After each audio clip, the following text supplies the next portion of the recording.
happy to join with you today in what will go down in history as the greatest demonstration for freedom in the history of our nation.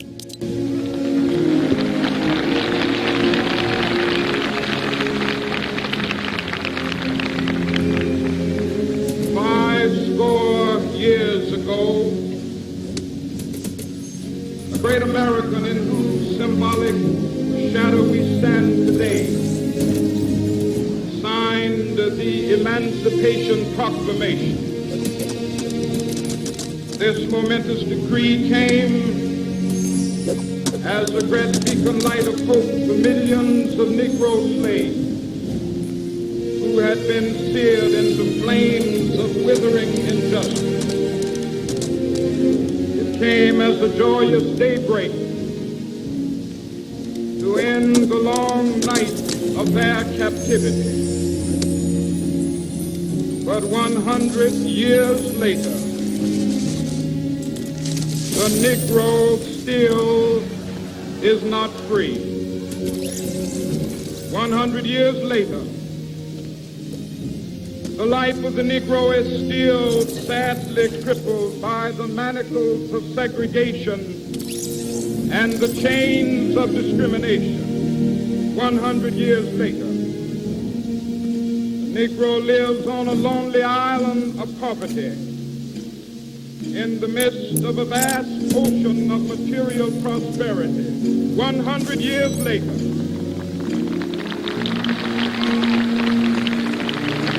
Negro is still languished in the corners of American society, finds himself in exile in his own land.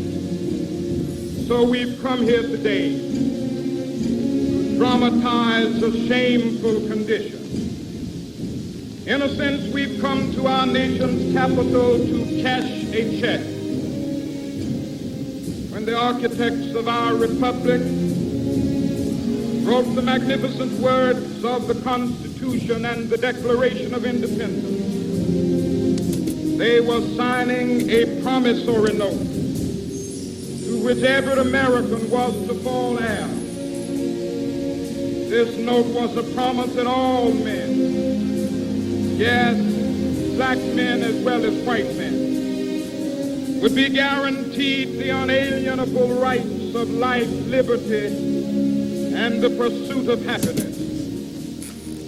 It is obvious today that America has defaulted on this promissory note insofar as her citizens of color are concerned.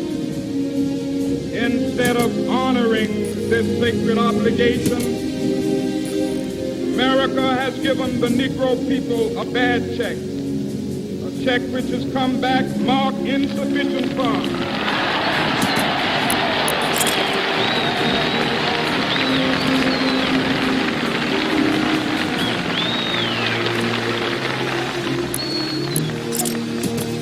We refuse to believe that the Bank of Justice is bankrupt.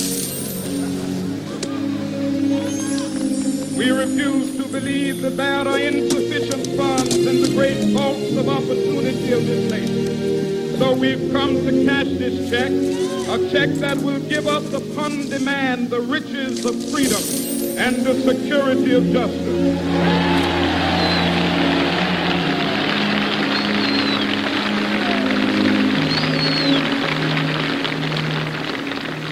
We have also come to this hallowed spot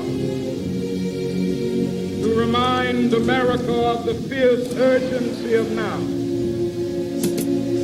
This is no time to engage in the luxury of cooling off or to take the tranquilizing drug of gradualism.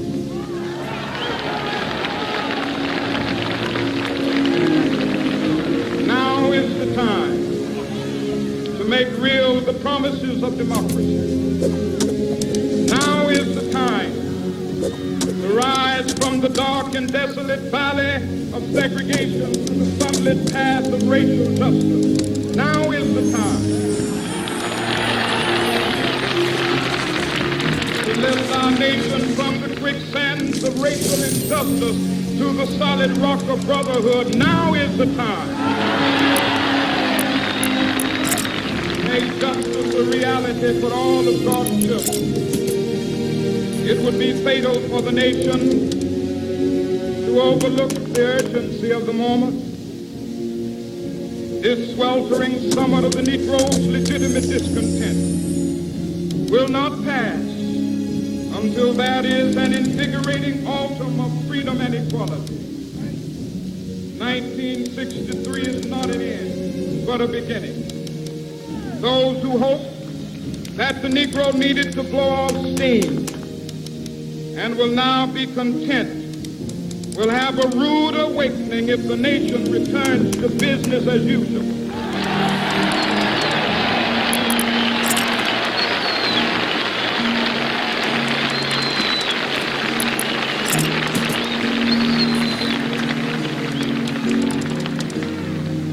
There will be neither rest nor tranquility in America till the Negro is granted his citizenship rights. The whirlwinds of revolt will continue to shake the foundations of our nation until the bright day of justice emerges. That is something that I must say to my people who stand on the warm threshold which leads into the palace of justice. In the process of gaining our rightful place, we must not be guilty of wrongful deeds. Let us not seek to satisfy our thirst for freedom by drinking from the cup of bitterness and hatred.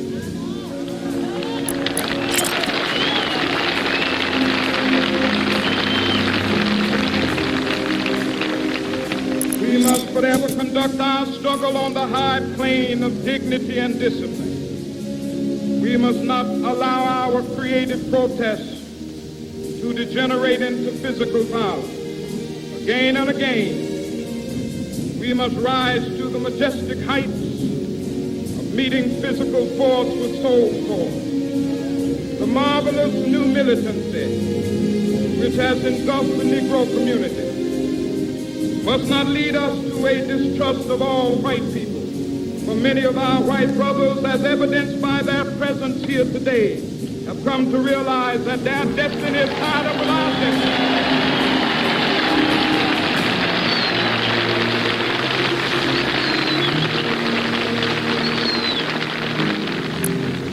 They have come to realize that their freedom is inextricably bound to our freedom. We cannot walk alone. As we walk, we must make the pledge that we shall always march ahead. We cannot turn back. There are those who are asking the devotees of civil rights, when will you be satisfied? We can never be satisfied as long as the Negro is the victim of the unspeakable horrors of police brutality. We can never be satisfied as long as our body is heavy with the fatigue of travel, cannot gain lodging in the motels of the highways and the hotels of the city.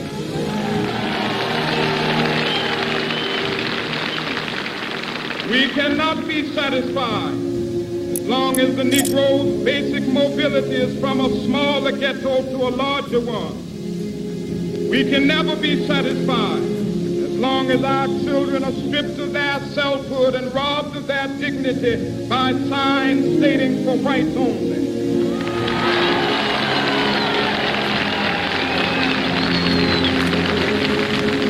We cannot be satisfied as long as a Negro in Mississippi cannot vote and a Negro in New York believes he has nothing for which to vote.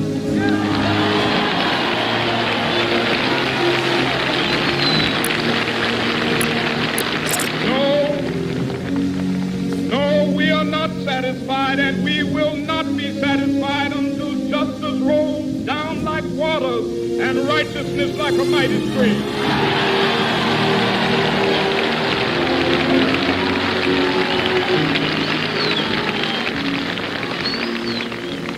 I am not unmindful Some of you have come here out of great trials and tribulations. Some of you have come fresh from narrow jail cells. Some of you have come from areas where your quest for freedom left you battered by the storms of persecution, staggered by the winds of police brutality. You have been the veterans of creative suffering. Continue to work with the faith that unearned suffering is redemptive. Go back to Mississippi. Go back to Alabama. Go back to South Carolina. Go back to Georgia. Go back to Louisiana. Go back to the slums and ghettos of our northern cities, knowing that somehow this situation can and will be changed. Let us not wallow in the valley of despair. I say to you today, my friend,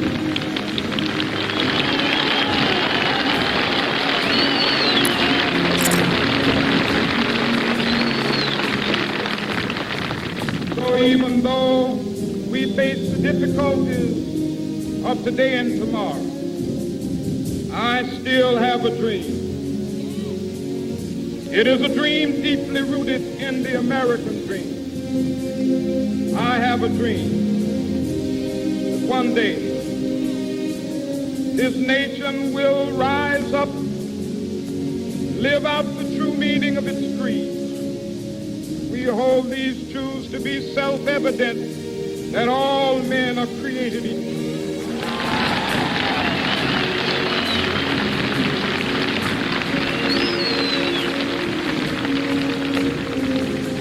Dream that one day on the red hills of Georgia, sons of former slaves and the sons of former slave owners will they be able to sit down together at the table of brotherhood. I have a dream that one day even the state of Mississippi, a state sweltering with the heat of injustice, sweltering with the heat of oppression, be transformed into an oasis of freedom and justice. I have a dream. My poor little children will one day live in a nation where they will not be judged by the color of their skin, but by the content of their character. I have a dream today.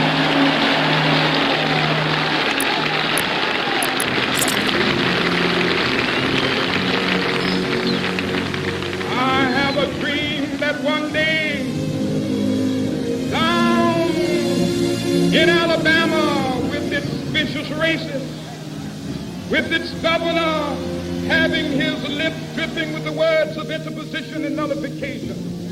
One day, right there in Alabama, little black boys and black girls will be able to join hands with little white boys and white girls as sisters and brothers. I have a dream today.